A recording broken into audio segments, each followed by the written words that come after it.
Hey there, this is Drawing with Avi, a channel where we discuss all things digital art. So if that's your bag, feel free to subscribe. Compositions are an incredibly important part of illustrations and are a key factor in making them successful. When it comes to practicing our skills, we often focus on anatomy or drawing style. But don't sleep on your compositions. They can make or break you. In this video, we go over 6 important tips to consider when working on your composition. Make sure you watch through each tip as they all work together to improve your illustrations. So let's get at it.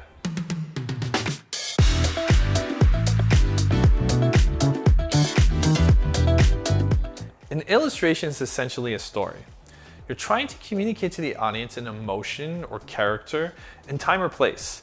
So when you're about to sketch out an illustration idea that you have, you need to first ask yourself, what is the story you're trying to tell? There are 2 questions you should be asking yourself before you even start to draw anything. The first is, what is my illustration about? Is this a conflict between 2 opposing characters, or a hero battling against the elements, or just a majestic pose that exudes power and awe? Does it take place during the day or night? Is it a sci-fi setting or fantasy? I know, this seems like pretty basic things, but it will let you know what elements you are working with and what's actually important to communicate to your audience. The second question is, what kind of emotions are you trying to invoke? Is it suspenseful, scary, exciting, or funny? What kind of emotion do you want an audience to have when they look at your illustration? By thinking about this, you'll automatically start defining what type of angles or dramatic lighting you'll need to employ to get those emotions across.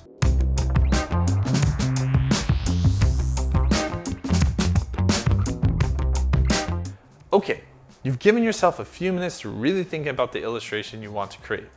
It's time to start diving in, right? Well, not quite. You always want to make sure that you thumbnail your drawings before you commit to doing your piece.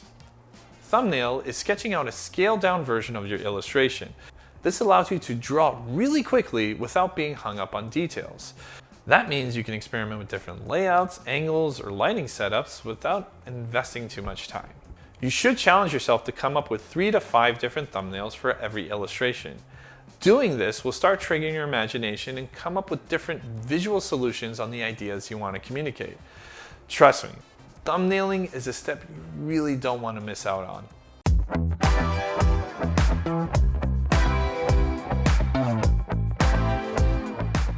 You've probably heard of this one before. The rule of threes is a fundamental theory of visual composition that applies to film, photography, and illustration. Essentially, you divide your canvas into 3 equal parts, width-wise and height-wise.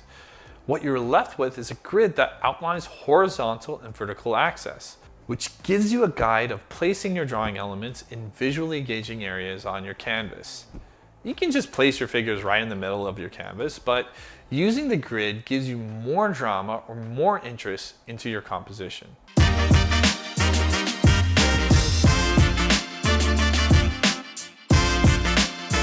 You'll be surprised to learn that there is another rule of 3. This time, you're not dividing your illustration into a grid layout. Instead, you're dividing your illustrations into 3 distinct levels of depth: foreground, midground, and background. The foreground is the element of your drawing that is the most closest to the viewer. You can use the foreground elements as an effective way to create depth, instantly giving the viewer an understanding of the scale of your drawing.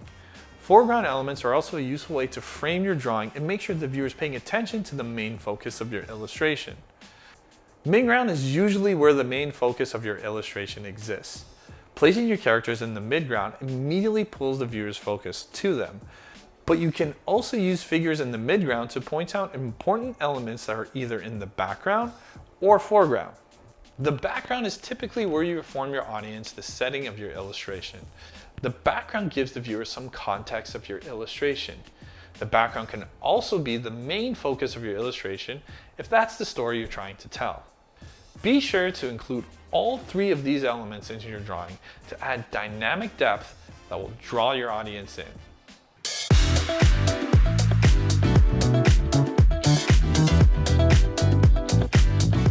important aspect to consider when you're thumbnailing your composition is the camera angle that you're using. Different angles invoke different kinds of emotions to the viewer. For example, when drawing an action-packed scene, it's usually a good idea to tilt your horizon line a little lower. This gives the viewer the impression of movement and instability. When drawing something more romantic, keep your horizon line more stable, but consider cropping your camera angle a little closer to your figures, creating an impression of intimacy. Tilting your camera angles to extremely low angles or high angles are also a great way to give your drawing a sense of drama or tension.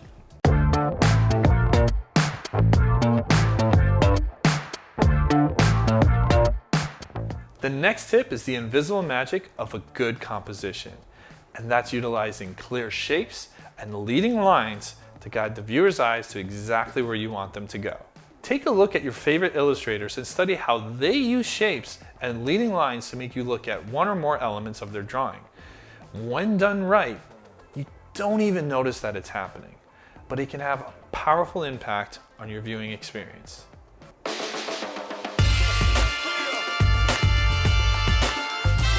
So those are my tips for creating stronger compositions. What do you guys think?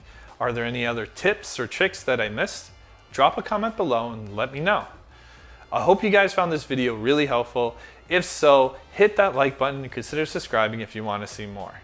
Till next time, keep drawing.